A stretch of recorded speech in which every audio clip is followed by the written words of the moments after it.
2 April 3 April आणि 4 April दरम्यान चांगला राज्यामध्ये वेगवेगळ्या भागात दररोज 10 पाऊस पडणार आहे। म्हणून हा अंदाज महाराष्ट्राच्या शेतकऱ्यांना लक्षात द्यायचा।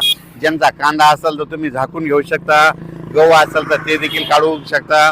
ज्यांच्याकडे पाऊस नसला तर तुम्ही आता आणखीन 2 दिवसात काढू शकता, कारण की दररोज वेगवेगळ्या भागात भाग बदलत, काही ठिकाणी गारपीट होणार आहे, काही ठिकाणी पाऊस पडणार आहे, काही ठिकाणी नुसतं वारं सुटणार आहे। म्हणून 4 दिवस आणखीन राज्यात वातावरण खराब होणार आहे। 5 एप्रिल पासून पुन्हा राज्यात हवामान कोरडं होणार आहे। म्हणून हा अंदाज सर्व शेतकऱ्यांना लक्षात द्यायचा।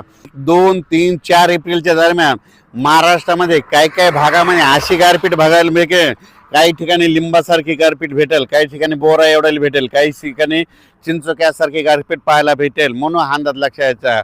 म्हणजे सांगायचं झालं देखील तर परभणी जिल्ह्यात देखील गारपीट होणार आहे, काही भागातच होणार आहे, सगळीकडे होणार नाही।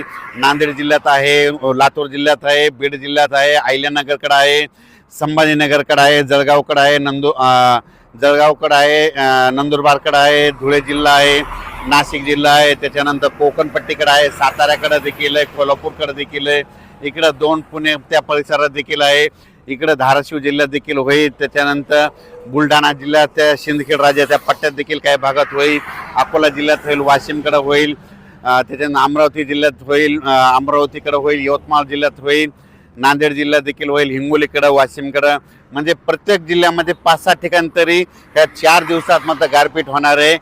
आतापर्यंत काय काय भागात कधी पाहिली नसेल अशी एवढ्याली मोठ्याली गारपीट होणार आहे। म्हणून हा अंदाज देखील सर्व शेतकऱ्यांना लक्षात द्यायचा। शेतकऱ्याने आपण आपल्या या पावसामध्ये विजेचं प्रमाण असल्यामुळे स्वतःची काळजी घ्या। पाऊस आला असताना लिंबाच्या झाडाखाली थांबत जाऊ नका, झाडावर 16% विजा पडतात, म्हणून हे देखील अंदाज शेतकऱ्यांनी लक्षात द्यायचा। त्याच्यानंतर विजा कडकडत असताना आपली जनावरे झाडाखाली बांधू नका, झाडावर जवळपास 16% विजा पडतात, म्हणून हे अंदाज लक्षात द्यायचा। शेतकऱ्यांना देखील झाडाखाली थांबू नये, झाडावर जास्त विजा पडतात, म्हणून ही अंदाज देखील सर्व शेतकऱ्यांनी लक्षात घ्यायचा।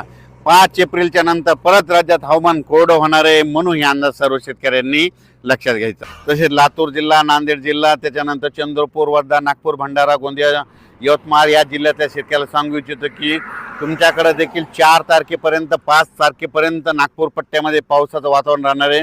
म्हणून हा अंदाज लक्षात घ्यायचा आणि आपण आपल्या पिकाची काळजी घ्यायची। अचानक वातावरणात बदल झाला तर पुन्हा उद्या एक लगेच मी शेतीला जाईल। धन्यवाद।